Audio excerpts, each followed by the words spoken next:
Welcome back to Travel Secrets with TV's Dave Galvin, the podcast where we talk travel, tourism, weird destination, and all the strange little corners of the world that somehow convince human beings to stand in line and pay $20 to look at things like haunted dolls or mustard bottles. Today's episode, the weirdest museums in the world. Now, I'm a bit of a museum junkie. I love going to a really good museum. Some museums are going to celebrate art or history or science and culture, and others apparently celebrate bad taxidermy, noodles, toilets, parasites, and failed relationships. Humanity is an incredibly creative species. And honestly, some of the strangest museums are way more memorable than the famous ones. Because let's be real, sometimes people forget museums like the Louvre after a couple of years, but nobody forgets visiting a museum dedicated entirely to hair. Yes, human hair, that actually exists. No, I haven't been. Why would I? So today we're diving into some of the weirdest museums on Earth and why people love bizarre attractions and what these places reveal about human nature itself, because once you really start exploring the world, you realize humans will turn anything into a museum. And I mean anything. So first of all, let's answer the obvious questions. Why do these museums even exist? And honestly, the answer is actually simple. It's because people are curious. Humans love novelty. Our brains are wired to notice strange things. That's why weird roadside attractions survive. You know, the famous big ball of twine in Minnesota. That's why internet videos spread, of the big giant ball of twine in Minnesota. And that's why tourists stop their cars to photograph big giant balls of twine in Minnesota. Weirdness does attract attention. And unusual museums offer something increasingly rare in modern travel: a story people remember. Nobody comes home saying, that museum had some really good informational plaques. No, of course not. People remember the experiences that feel emotionally unusual. The weird museums absolutely deliver that. And one of the strangest and honestly saddest museums in the world is the Museum of Broken Relationships in Zagreb. Yes, and it's exactly what it sounds like. People donate objects from their failed relationships. Ex-boyfriend gifts, wedding items, letters, random personal objects, and so forth. And each item comes with an emotional story behind it, which sounds kind of funny at first, until suddenly you're reading a heartbreaking story attached to a toaster. That's a weird emotional power of museums, because objects become symbols. And honestly, the museums work because heartbreak is universal. Everybody has emotional wreckage somewhere in their past. Some people just turn it into tourism, which honestly might be healthier than texting your ex at 1 a.m. Then there's the International Banana Museum. Seriously, we're going to shift emotional heartbreak to bananas, because there is the International Banana Museum, a museum dedicated almost entirely to banana-related items. Thousands of them: banana mugs, banana toys, banana art, banana costumes. At some point, humanity collectively decided, hey, you know what this fruit needs? It needs some infrastructure. And weirdly, people love places like this because absurdity is entertaining. Travel doesn't always need to be educational. Sometimes it's enough to simply say, I visited the world's largest banana museum.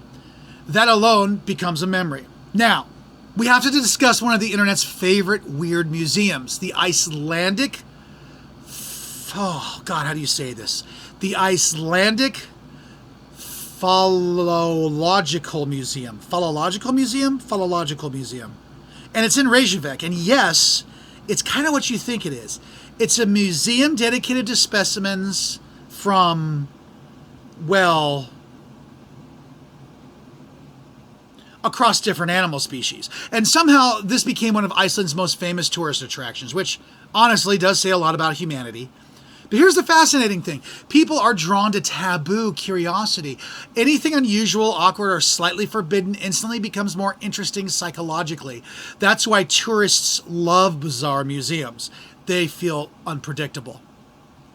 Inside Leeds Castle, there's a museum dedicated entirely to dog collars. Yep, just dog collars. Fancy collars throughout history. And somehow, People visit this, which honestly proves that if you present something with enough confidence, humans will accept almost anything as culture.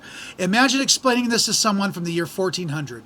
In the future, people travel internationally to observe decorative dog neck accessories. Human civilization, I don't know how we've lasted this long.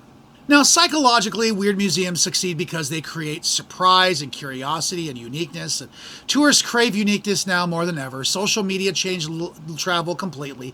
People want bizarre photos and unexpected experiences because, a lot of people have already seen the Eiffel Tower and Times Square and the Colosseum. But what about a museum of parasites? Now that gets attention, and honestly, people are exhausted by predictable travel experiences. Weird museums feel personal.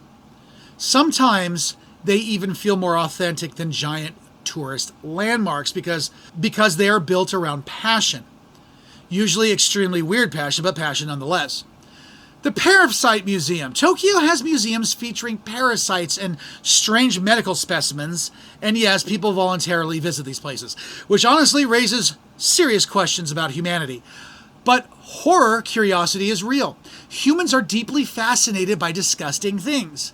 That's why we listen to true crime and watch horror movies. People love feeling disturbed from a safe distance. And that's basically half the tourist industry right there. Japan may honestly dominate weird museums because there's also a museum dedicated to instant ramen.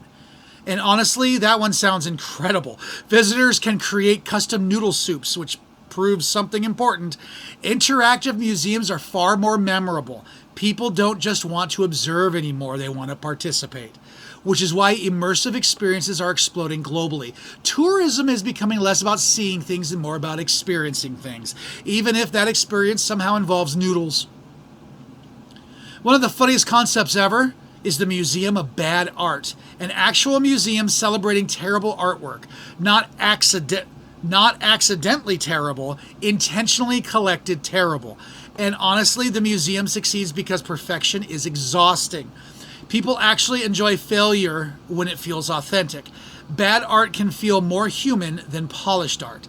It's awkward, emotional, and sometimes unintentionally hilarious. Which is why tourists often remember the weird museums more than the prestigious ones.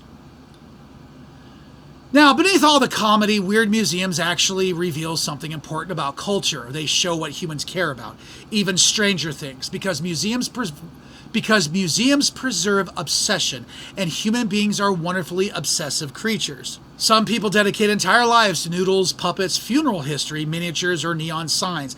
And honestly, that passion is kind of beautiful.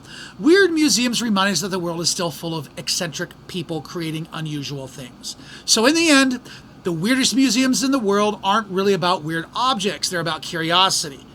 And honestly, they remind us that travel should sometimes be fun. Not every trip needs to be luxury resorts and perfect itineraries. Sometimes the best memories come from places where you walk out saying, I cannot believe this museum actually exists, because those are the stories people remember forever. All right, well, thanks for listening to Travel Secrets with TV's Dave Galvin. And remember, you ever discover somebody has opened a museum entirely dedicated to antique sandwich containers, don't laugh too hard, because there's at least a 70% chance tourists are already lining up outside. We'll see you next week.